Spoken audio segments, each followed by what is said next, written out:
করাই ছিল মূল লক্ষ্য, দাবি যুক্তরাষ্ট্রের। ইসরায়েলে ক্যাসেল বাস্টার মিসাইল ছুড়ল তেহরান, হরমুজ প্রণালী বন্ধের অনুমোদন। বিতর্কিত নির্বাচনের অভিযোগে বিএনপির মামলায় সাবেক সিইসি নুরুল হুদা গ্রেফতার, আছেন ডিবি হেফাজতে। ভোটে অনিয়মের প্রতিকার চেয়ে ইসিতে চিঠি নেতাদের। আওয়ামী সরকারের ১৫ বছরে ৩,০০০-এর বেশি মানুষ গুম, কমিশনে জমা পড়েছে ১৮০০ অভিযোগ, এখনও নিখোঁজ ৩৫০। প্রতিবেদনে জড়িত ১৭ কর্মকর্তার নাম। ডাকাত চাঁদাবাজের দৌড়াতে অতিষ্ঠ নৌপথের যাত্রীরা, লুটপাটে বাধা দিলে ঘটছে হত্যাকাণ্ড। অপরাধীদের আখড়া যেন টঙ্গীর তুরাগতীর, রহস্যময় কারণে নিশ্চুপ প্রশাসন। এবং দেশি বিদেশি নয়, এনসিটি টার্মিনাল পরিচালনা করবে চট্টগ্রাম বন্দর, নীতিগত সিদ্ধান্ত সরকারের। প্রস্তুতি শুরু করেছে কর্তৃপক্ষ। ৬ মাসে ৪২ কোটি টাকা খরচের অনুমতি চেয়ে চিঠি।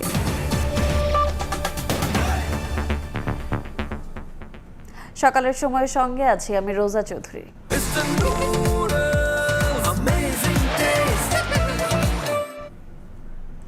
যুক্তরাষ্ট্রের অপারেশন মিডনাইট হ্যামারের প্রতিবাদে রোববার ইসরায়েলে খাইবার শেখান বা ক্যাসেল বাস্টার মিসাইল ছুড়েছে ইরান। জবাবে ইরানের ক্ষেপণাস্ত্র উৎক্ষেপণ কেন্দ্রে হামলা চালায় ইসরায়েল।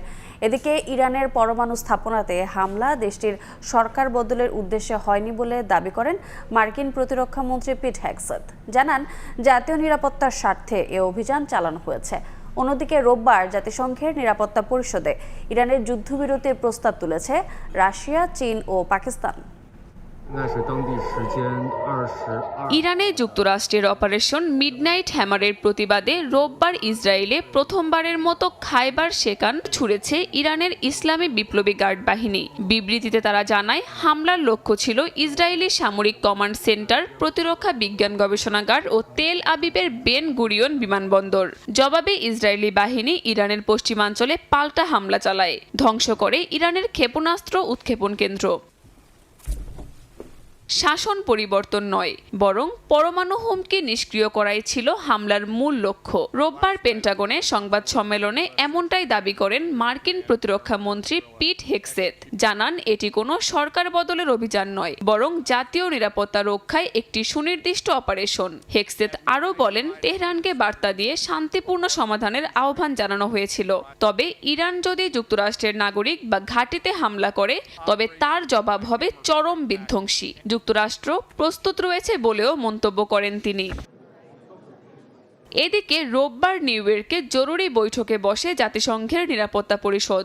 আলোচনার কেন্দ্রবিন্দু ছিল ইরানের পরমাণু স্থাপনাগুলোতে হামলা ও এই আগ্রাসনের বিরুদ্ধে তীব্র উদ্বেগ। মধ্যপ্রাচ্যে অবিলম্বে যুদ্ধবিরতির দাবি জানিয়ে একটি খসড়া প্রস্তাব তুলেছে রাশিয়া, চীন ও পাকিস্তান। জাতিসংঘ মহাসচিব আন্তোনিও গুতেরেস বলেন, এখনই না থামালে পরিস্থিতি আরও ভয়াবহতার দিকে যাবে। কাকুলি আখতার, সময় সংবাদ। এদিকে যুক্তরাষ্ট্রের আগ্রাসী হামলার জবাবে হরমুজ প্রণালী বন্ধের সিদ্ধান্ত নিয়েছে ইরান। কৌশলগত প্রণালীটি বন্ধের পক্ষে ভোট দিয়েছে দেশটির পার্লামেন্ট। তবে চূড়ান্ত সিদ্ধান্ত নেবে দেশটির সর্বোচ্চ নিরাপত্তা পরিষদ। বাণিজ্য বিশ্লেষক বলছেন, এ সিদ্ধান্ত কার্যকর হলে প্রথম সপ্তাহেই জ্বালানি তেলের দাম ৮০% পর্যন্ত বাড়তে পারে, যার প্রভাব পড়বে বাংলাদেশের শিল্প কারখানা সহ সব খাতে। যুক্তরাষ্ট্রের আগ্রাসী হামলার জবাবে হরমুজ প্রণালী বন্ধের সিদ্ধান্ত নিয়েছে ইরান। এরই মধ্যে পারস্য উপসাগরের মুখে অবস্থিত কৌশলগত প্রণালীটির বন্ধের অনুমোদন দিয়েছে ইরানের পার্লামেন্ট। দেশটির জাতীয় নিরাপত্তা ও পররাষ্ট্র বিষয়ক কমিটির সদস্য ইসমাইল কাউসারি জানান, যুক্তরাষ্ট্রের হামলা ও আন্তর্জাতিক সম্প্রদায়ের নীরবতায় ক্ষুব্ধ হয়ে এই সিদ্ধান্ত নেওয়া হয়েছে। তবে চূড়ান্ত সিদ্ধান্ত নেবে দেশটির সর্বোচ্চ নিরাপত্তা পরিষদ। প্রণালী বন্ধ হলে বৈশ্বিক জ্বালানির বাজারে নৈরাজ্য দেখা দিতে পারে। বিশেষজ্ঞরা বলছেন, প্রথম সপ্তাহে তেলের দাম ৮০% পর্যন্ত বেড়ে যেতে পারে। ৩৪ কিলোমিটারের দীর্ঘ এই জলপথ চিন্তা বাড়াচ্ছে বাংলাদেশেরও। আরপিজিসিএল এর তথ্য বলছে, হরমুজ প্রণালী দিয়ে ২০১৮ সাল থেকে এ পর্যন্ত ৪৮৭ কার্গো এলএনজি আমদানি করেছে বাংলাদেশ। এর মধ্যে ২৬৭ কার্গো কাতার থেকে এবং ওমান থেকে এসেছে ১২২ কার্গো, অর্থাৎ চাহিদার ৮০% মেটাচ্ছে এই দুই দেশ। চলতি অর্থ বছরেও ৫৬ কার্গো এলএনজির মধ্যে এপ্রিল পর্যন্ত এসেছে ৪৬ কার্গো। হরমুজ প্রণালী বন্ধ হলে বাংলাদেশকে জ্বালানি সরবরাহ করতে পারবে না কাতার। বিপিসির তথ্য বলছে, সংযুক্ত আরব আমিরাত ও সৌদি আরব থেকে বছরে প্রায় 14 লাখ টন অপরিশোধিত জ্বালানি তেল আমদানি হয়। হরমুজ প্রণালী এড়িয়ে লোহিত, এডেন ও আরব সাগর হয়ে বাংলাদেশকে তেল সরবরাহ করতে পারবে সৌদি আরব। তবে বিকল্প জলপথ না থাকায় সংযুক্ত আরব আমিরাতে আটকে যাবে চাহিদার অর্ধেক জ্বালানি। যারা আমরা সদা সর্বদা নির্ভরশীল এই মধ্যপ্রাচ্য থেকে জ্বালানি সরবরাহের উপরে, সেটা গ্যাস হোক কিংবা লিকুইড ফুয়েলই হোক, আমাদের জন্য একটা বড় বিপর্যয়ের সম্ভাবনা আছে। বিশ্বে প্রতিদিন ব্যবহৃত মোট তেলে প্রায় 20% পরিবহন করা হয় হরমুজ প্রণালী দিয়ে। গুরুত্বপূর্ণ এই জলপথ দিয়ে পরিবাহিত জ্বালানি তেলের প্রায় 70%-ই ভোক্তা দক্ষিণ এশিয়া। ফরহাদুর রহমান, সময় সংবাদ। ইরানের পারমাণবিক স্থাপনায় হামলায় উদ্বেগ জানিয়ে দ্রুত উত্তেজনা প্রশমনের আহ্বান জানিয়েছে ঢাকা। রোববার বিকেলে পররাষ্ট্র মন্ত্রণালয়ে ব্রিফিংয়ে কথা বলেন মুখপাত্র শাহ আসিফ রহমান। আগামী সপ্তাহের শুরুতেই দেশে ফিরবেন ইরানে আটকে থাকা বাংলাদেশিদের প্রথম দল।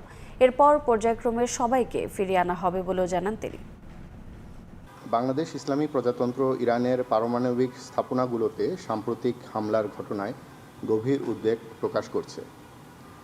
এই ধরনের পরিস্থিতি একটি ইতোমধ্যেই নাজুক অঞ্চলের স্থিতিশীলতা আরও বিঘ্নিত করার ঝুঁকি তৈরি করে। যে কোনো সংঘাতের শান্তিপূর্ণ সমাধানে সংলাপ ও কূটনৈতিক প্রচেষ্টার পক্ষে বাংলাদেশ তার দীর্ঘদিনের অবস্থান পুনর্ব্যক্ত করছে। ইরানের পার্শ্ববর্তী দেশসমূহের সহযোগিতায় এই প্রত্যাবর্তন প্রক্রিয়াটি সম্পন্ন করা হবে। পররাষ্ট্র মন্ত্রণালয় প্রত্যাশা করছে প্রত্যাশীদের প্রথম দলটি আগামী সপ্তাহেই বাংলাদেশে পৌঁছাবে। সকালের সময় আরও থাকছে। ডেঙ্গুর সঙ্গে দক্ষিণাঞ্চলে বাড়ছে করোনার প্রকোপ। অচল শেরেবাংলা মেডিকেলের পিসিআর ল্যাবের যন্ত্রাংশ নেই, নমুনা সংগ্রহের কিট, চিঠি চালাচালি করেও মিলছে না সমাধান। একমাত্র আরএফএল ক্লাস পাইপ নিশ্চিত করে প্রতি ইঞ্চিতে সঠিক থিকনেস ও সঠিক মাপ। পাইপের বস, না কিনলে লস। অন্য প্রসঙ্গ, নির্বাচনে অনিয়মের অভিযোগে বিএনপির করা মামলায় সাবেক সিইসি একেএম নুরুল হুদাকে গ্রেফতার করেছে পুলিশ। উত্তরা থেকে স্থানীয় জনতা ধরে পুলিশে দিলে ডিবি কার্যালয়ে নেওয়া হয় তাকে।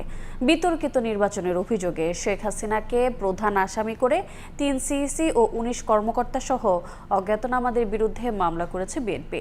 একই সঙ্গে ভোটে অনিয়মের প্রতিকার চেয়ে ইসিতে অভিযোগ করেছে দলটির নেতারা।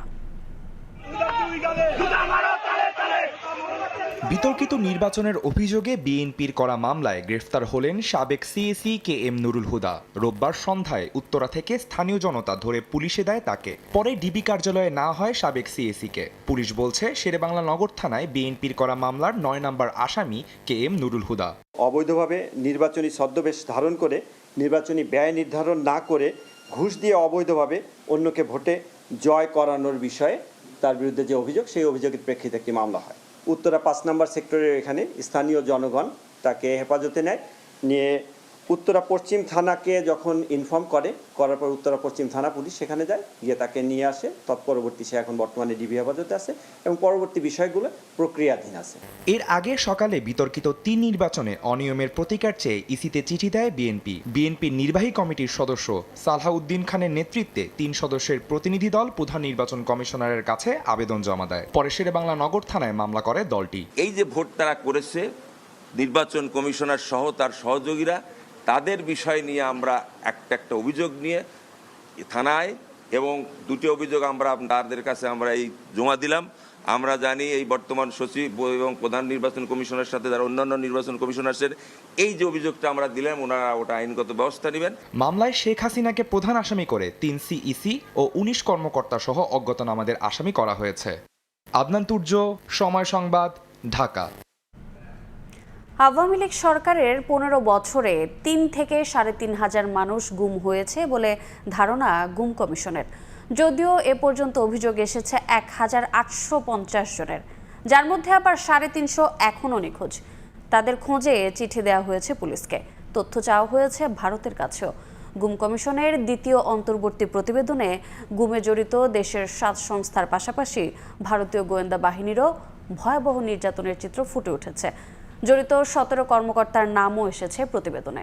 মাসুদুর রহমানের রিপোর্ট।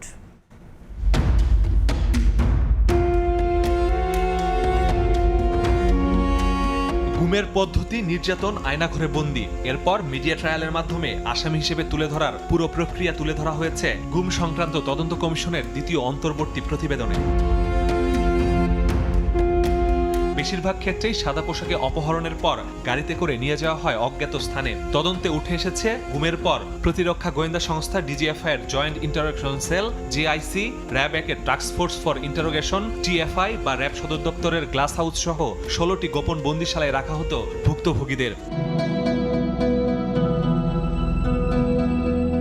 এসব বন্দিশালা থেকে ফিরে ভুক্তভোগীরা ভয়াবহ নির্যাতনের চিত্র তুলে ধরেছেন। নখ উপড়ে ফেলা, নখের ভেতর সুই ঢোকানো, ইলেকট্রনিক শক দেয়া, ঘূর্ণায়ন চেয়ারে নির্যাতন সহ নানা কৌশল।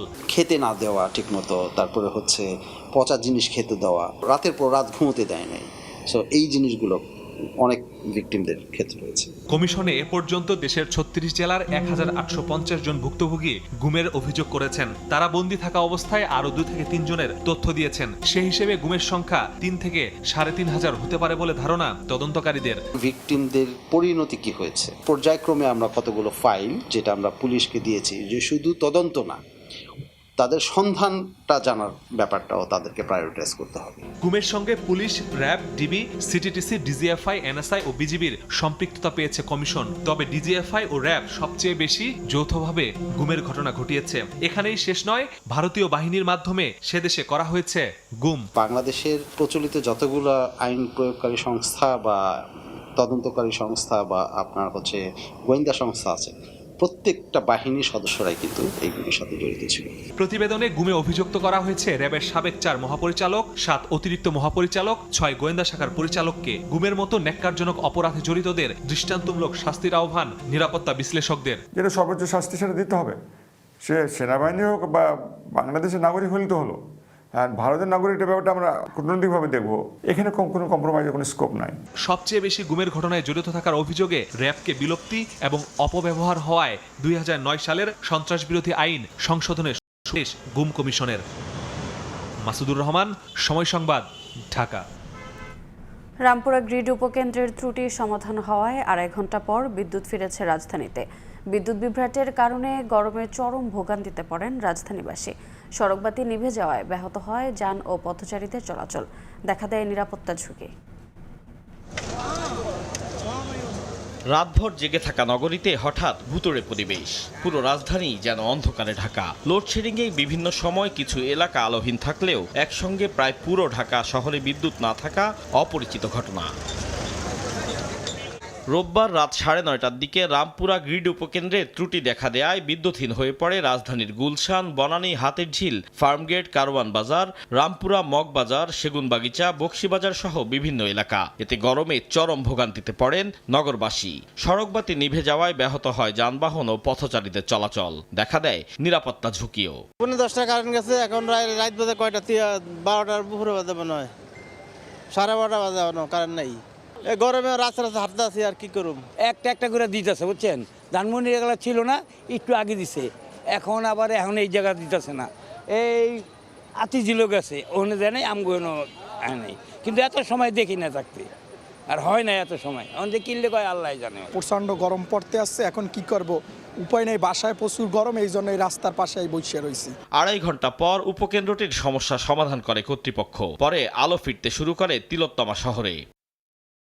রাত আনুমানিক 9:10টার দিকে ওখানে আকাঙ্ক্ষিতভাবে একটা ফল্ট ডিটেক্ট হয় এবং পরবর্তীতে রামপুরা সাব স্টেশনটি বন্ধ হয়ে যাওয়ার কারণে ঢাকার একাংশে বিদ্যুৎ বিচ্ছিন্ন হয়ে যায়। তাৎক্ষণিকভাবে আমাদের প্রকৌশলীরা কাজে নেমে পড়েছিলেন এবং ওনারা চেষ্টা করে রাত 11:45 নাগাদ, মানে 12:15 নাগাদ আমাদের পুরোপুরি রেস্টোরেশন কাজ সম্পন্ন হয়েছে এবং বর্তমানে পরিস্থিতি স্বাভাবিক এবং নিয়ন্ত্রণে আছে। এর আগে 2023 সালের 5 অক্টোবর আমিনবাজার পাওয়ার গ্রিডে বিপর্যয় দেখা দেয়ায় বিদ্যুৎহীন হয়ে পড়েছিল রাজধানী সহ কয়েকটি এলাকা। আতাউর কাউসার, সময় সংবাদ, ঢাকা। দেখছেন সকালের সময়, সঙ্গেই থাকুন। সফল হতে চাও